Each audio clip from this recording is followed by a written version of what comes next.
थे कंपनी के पास north east में सबसे ज्यादा मार्केट शेयर है। और प्रोडक्ट्स की बात करें तो Star cement ordinary Portland cement, Portland pozzolana cement, Portland slag cement और एंटी रस्ट सीमेंट बनाती है। कुछ कैटेगरीज हैं जिनकी हम बात कर रहे हैं। कोरोना और लॉकडाउन से सीमेंट सेक्टर पर असर जरूर पड़ा था, बट अब चूंकि एक अनलॉकिंग की प्रक्रिया शुरू है और इंफ्रास्ट्रक्चर पर फिर से सरकार का जोर है, स्टेट्स का जोर है, तो आगे किस तरीके के ट्रेंड्स दिख रहे हैं 2022 में इस पूरे सेक्टर पर क्या आउटलुक होगा, ये जानने की कोशिश करते हैं। चलते हैं स्टार सीमेंट के सीईओ संजय कुमार गुप्ता साहब हमारे साथ शो में जुड़ रहे हैं। Mister Gupta, good afternoon. बहुत बहुत धन्यवाद सर। 2022 आपको कैसा लग रहा है साल सीमेंट सेक्टर के लिए पर्टिकुलरली, और आपकी कंपनी के लिए आप कितने अपबीट है?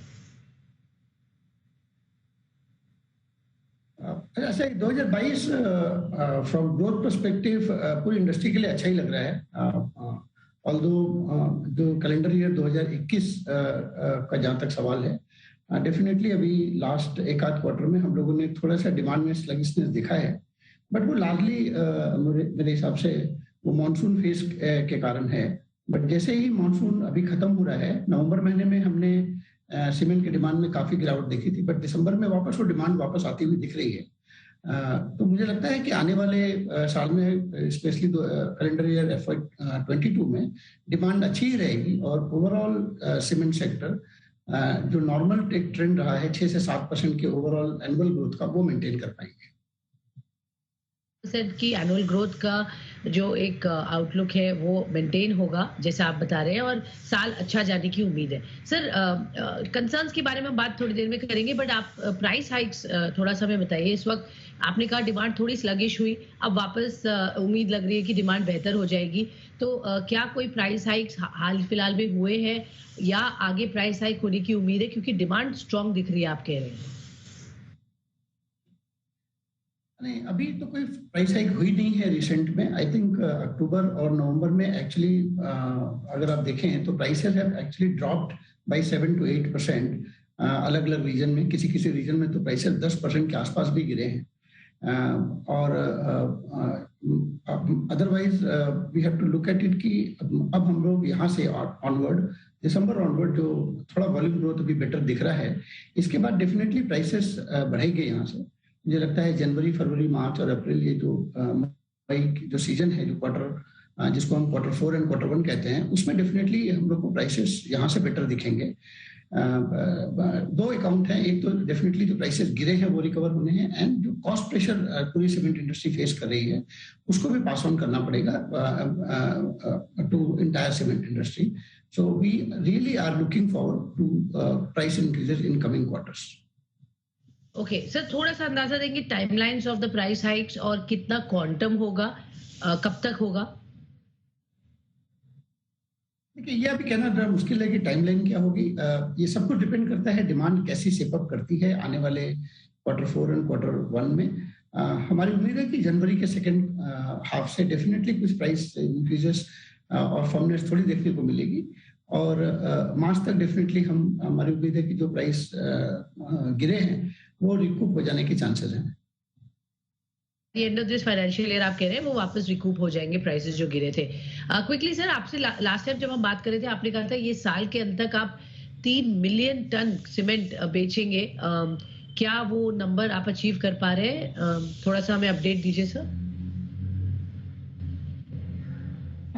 As per Star Cement is concern, definitely हम लोगों ने जो अपने एनुअल टारगेट्स लिए थे वो हम लोग अचीव कर पाएंगे। हम लोग अराउंड 3.2 मिलियन टन टारगेट कर रहे हैं, और हमारे हिसाब से अभी तक हमारी जो सेल्स है वो in line with achieving 3.2 million ton है फॉर द फुल ईयर, और हमारी जो growth on the top line है वो मेंटेन रहेगी। Okay, sure. सो आप डेफिनेटली टारगेट अचीव कर लेंगे, आप ये कह रहे हैं। सर, करंट कैपेसिटी कैसी है और क्या कैपेक्स होगा आगे? आपने पिछले समय में थोड़ा कैपेक्स जरूर बताया था, बट आगे और क्या प्लान्स है टू फर्दर ग्रो? किस तरीके के इन्वेस्टमेंट्स लाइन अप कर रहे हैं उसके लिए सर? देखिए, अभी हमारी कैपेसिटी करीब 6 मिलियन टन है। हमारे पास 3 मिलियन टन का क्लिंकर और 6 मिलियन टन की ग्राइंडिंग प्लांट है। हमने अभी 2 मिलियन टन का ग्राइंडिंग प्लांट जनवरी 2021 में ही सिलीगुड़ी में चालू किया है। अब हम लोग वापस एक कैपेक्स एक्सपेंडिचर की तरफ जा रहे हैं। सो हम लोगों ने अभी ये डिसाइड किया कि हम एक 3 मिलियन टन का क्लिंकर प्लांट हम हमारे जो मदर प्लांट मेघालय में है उस वहां पे लगाएंगे। उसके बाद हमारी प्लानिंग है कि हम एक 2 मिलियन टन का ग्राइंडिंग प्लांट जो है वो हम लोग गुवाहाटी में लगाएंगे। और उम्मीद है कि ये दोनों कैपेक्स जो है आने वाले कम से कम 3 सालों में कंप्लीट कर लेंगे। हमारा ऑलरेडी एक कैपेक्स जो है करीब 13 मेगावाट का हम लोग WHR प्लांट है वो ऑलरेडी लगा रहे हैं, वो कैपेक्स अभी कंटिन्यूड है। तो आने वाले 3 सालों में उम्मीद है कि ये दोनों प्लांट हम लोग कंप्लीट कर पाएंगे। ओके, तो ये कुछ नया कैपेक्स भी आप यहाँ लाइन अप करें। सर टोटल नंबर क्या होगा इस कैपेक्स में जो खर्चा है और उसको कैसे रेज करेंगे? Are you comfortable on the capital front sir? Total expenditure करीब 1400 से 1500 करोड़ रुपए है। हमारी ऑलरेडी कंपनी जो है वो कैश सरप्लस है। We have already a cash reserve of around 600 crore. So we hope जो कि है आगे आने वाले साल क्वार्टर्स में भी कंपनी के जो वॉल्यूम टारगेट्स है वो मेंटेन है। सो कंपनी हर साल करीब 400 से 450 करोड़ रुपए EBITDA जनरेट करती है। तो हमें नहीं लगता कि कोई डेट रेस करने की जरूरत पड़ेगी। हम लोग ये पूरा कैपेक्स इंटरनल एक्रूवल से ही फंड कर पाएंगे।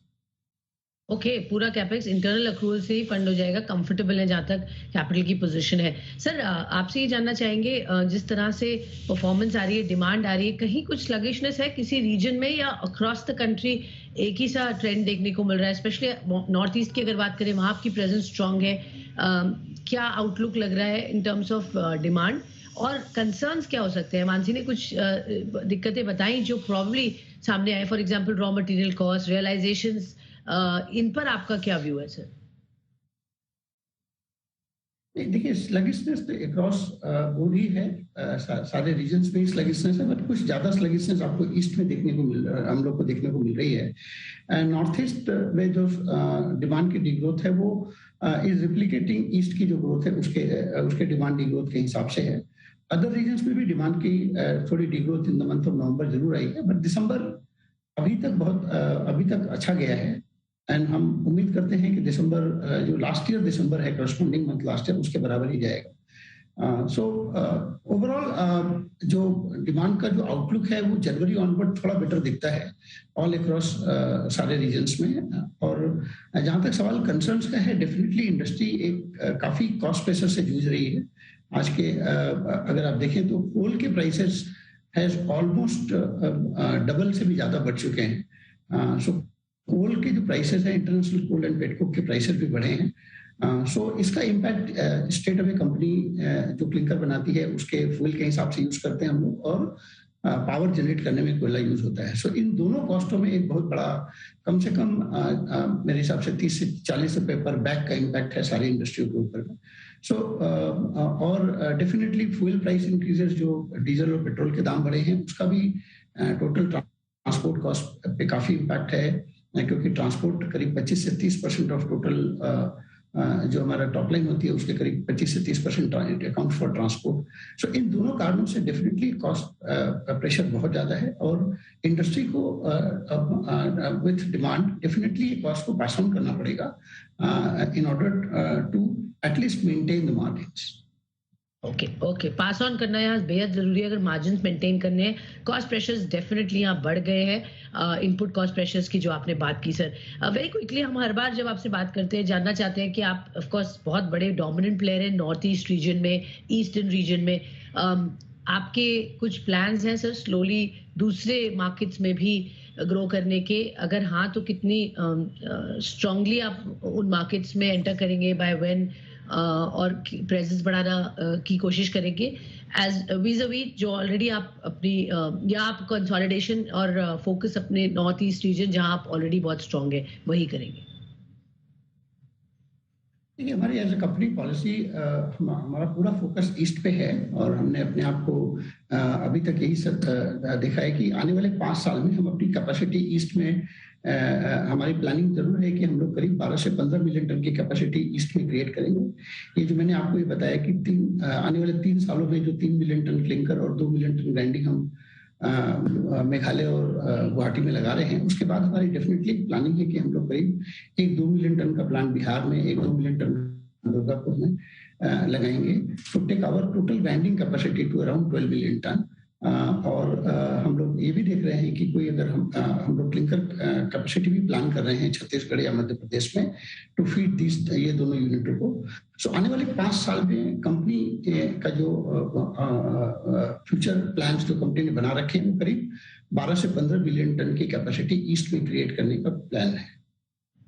ओके, तो ये है कंपनी के प्लान। सर बहुत बहुत शुक्रिया हमसे जुड़ने के लिए और हमें बताने के लिए आपके नेक्स्ट फ्यू इयर्स के क्या प्लान्स हैं, किस तरह से आप इस सेक्टर को देख रहे हैं और क्या है आउटलुक 2022 का। बहुत बहुत शुक्रिया सर। तो ये थे स्टार सीमेंट के मैनेजमेंट सेक्टर पर बातचीत करते हुए और बताते हुए क्या है ग्रोथ ड्राइवर्स आगे। छोटा सा ब्रेक लेते हैं।